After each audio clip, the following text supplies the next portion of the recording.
Hello, and welcome to USA Today's The Excerpt. I'm Dana Taylor. The U.S. water supply is struggling under the combined pressures of drought, aging infrastructure, thirsty AI data centers, and over-extraction. The need is evident, but how can the U.S. source more water? A long-standing agreement between the U.S. and Canada on water rights and obligations is currently being renegotiated by the Trump administration. Along the U.S. southern border with Mexico, where the water supply is less plentiful, things are even more complicated. What's the solution to America meeting its long-term water needs? Here to discuss the U.S. water crisis, the current state of shared water resources with our neighbors to the north and south, along with innovative solutions, is Jay Famiglietti, a global futures professor in the School of Sustainability at Arizona State University. Thanks for joining me, Jay. Thanks so much for having me. I really appreciate it.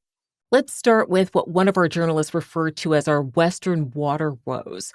Your recent research paper published in July in the journal Science Advances and quoted in ProPublica notes that drying regions are expanding. This is, of course, a global issue, but what are the implications for the U.S.? I think the biggest implication for the United States is that our southwestern quadrant of the country will really be facing some very difficult choices and challenges. And that's because of the persistence of drought, the mega drought that has blanketed the region, and the overuse of groundwater. So we'll have a lot of important choices to make as the Colorado River water supply decreases and we put more stress on our groundwater. What impact is over-extraction having on the U.S. water supply? What happens when too much groundwater is removed? And where is this most evident in the U.S.? The overexploitation of groundwater is by far the biggest problem in the southwestern part of the United States. There are many, many consequences of overpumping groundwater. The biggest of which is that a lot of that groundwater is not coming back. It took hundreds of thousands of years to fill up those aquifers during geologic time, and we're burning through it in a century. So the implications are a lack of available water for people, for the environment, and importantly to grow food. There's other impacts like depletion of rivers. In some places we have sinking ground, which we call subsidence, impacts on biodiversity and of course falling water tables and the increased cost of drilling deeper and deeper wells, which really becomes an accessibility issue. And only the biggest farms and the wealthiest people can afford to drill those deeper wells. How urgent is this crisis? What's the current state of water availability in the U.S.? Which parts of the country are most at risk of not having enough water? Well, so you mentioned the paper that we just published. And in that paper is a very interesting map that looks at the world by country and then within the United States by state. And again, it's that southwestern quadrant of the U.S. that's most at risk. It's where we use the most groundwater. It's where we grow the most food. And so if we don't really pay attention to it, our food security and our water security will be at great risk. This is really important, of course, not only for food, but for economic vitality. Groundwater is really the lifeblood of the region. We used to say it was the Colorado River. And as that's been in decline, in my opinion, groundwater has really taken over as the most important, the most valuable natural resource in the southwestern states and one which is probably the least appreciated. Turning now to Canada, what are the pressure points here for the U.S. and Canada from sharing water resources to maintaining water infrastructure?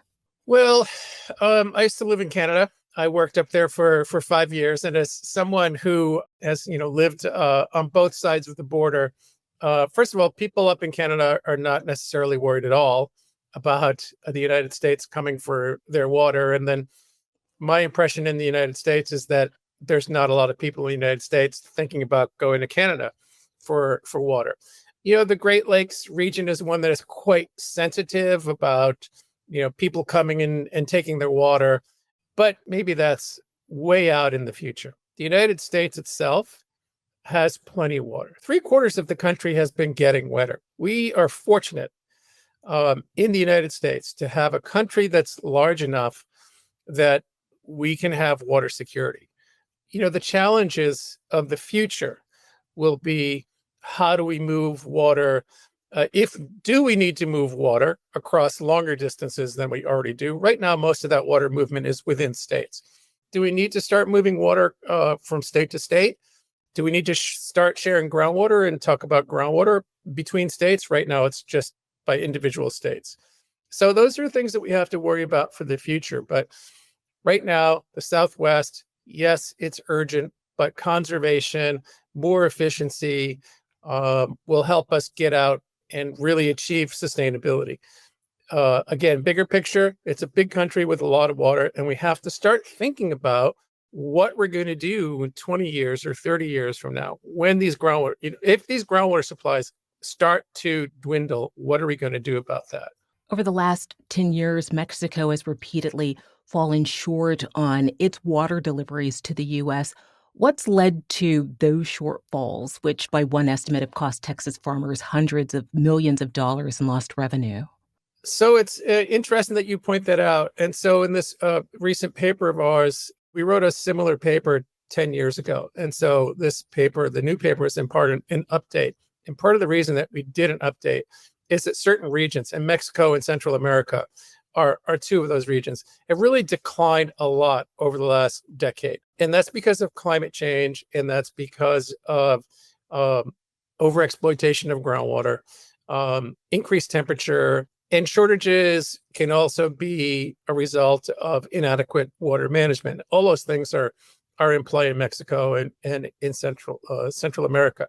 So these are the issues that these countries have to deal with. I think it would be great if the United States could lend some capacity and do some capacity building in those regions to help share new technology. Might be treatment technology, it might be sewage recycling, it might be ideas about how to conserve more water or irrigate more efficiently. There's a lot that we can share and also probably learn from those regions.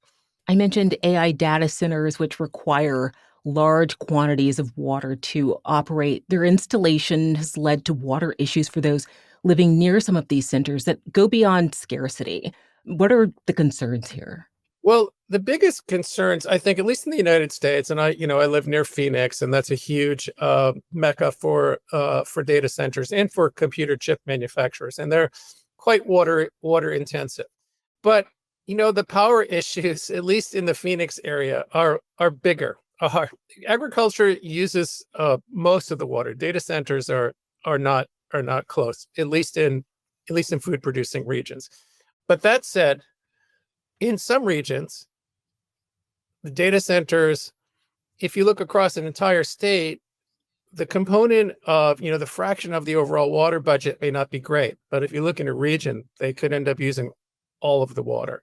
And so I think we need to, people like myself, who study water and think about water balances and accounting for water use, need to really understand what the water budget of the data centers looks like and what fraction of that is coming from a renewable water supply and what fraction of that is coming from, say, non-renewable groundwater. We need to really work closely with the data centers to pin that down because they're so important to us. We need them for our economic growth. I want to turn now to innovative solutions to increase the abundance of and access to fresh water here in the U.S. Nuclear power seems poised to make a comeback. What can you share with us regarding nuclear power desalination plants? How would they work? Are they feasible? Are they safe?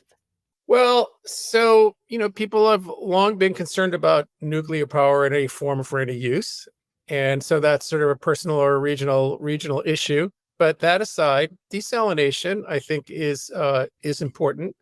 There are traditional concerns with desalination, and that is the power. And so the nuclear power may mitigate some of that.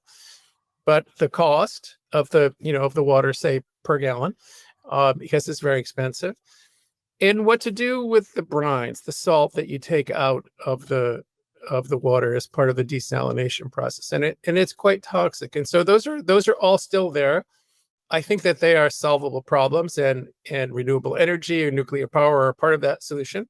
One thing I do want to say, though, is that desalination is probably, will probably work best in coastal metropolitan regions. It's never going to be a solution for agriculture because agriculture just uses so much water. Agriculture uses around the world about 80% of the water that's withdrawn from rivers and reservoirs and from groundwater. What more can be done here without looking beyond our borders to protect the U.S. water supply? Are there other solutions that hold promise? There are many, many solutions. I think the solutions, we need to be thinking about a portfolio of solutions, region by region, whether it's river basin by river basin or aquifer by aquifer or state by state. In agricultural regions, more efficient irrigation, thinking about what crops we plant and what we do with those crops. Are we exporting them to other countries, or are we using them for our own food security? Better monitoring, groundwater management, expansion of groundwater management in places where it perhaps doesn't cover the entire state, or some states have not really been enforcing their groundwater policy. So that's a big incentive. Technology of the sort that I work in, understanding how we can use satellites. There are so many small private satellite companies now that can do things more efficiently, that can focus on irrigation, that can focus on urban resilience in ways that the NASA satellites that I work with just can't, because they're like, big cruise ships compared to nimble speedboats. So there's a lot out there. It's the portfolio that's going to change from region to region. And finally, Jay, is there a region of the country or the world that's leading the way in terms of confronting or adapting to increasing demands on water resources? Yeah, I'd like to give a shout out to Arizona, actually, for starters, because Arizona's in the crosshairs of climate change and groundwater depletion, and we have a very water forward governor's office that is actively expanding groundwater protection across the state. Israel gets mentioned all the time because they're pioneers in technology, especially drip irrigation, and in desalination. So those are a couple of examples. There's others. What I recommend in the United States is looking around the world and adopting the best available from around the world. Jay, thank you so much for being on The Excerpt. My pleasure. Thanks for watching. I'm Dana Taylor. I'll see you next time.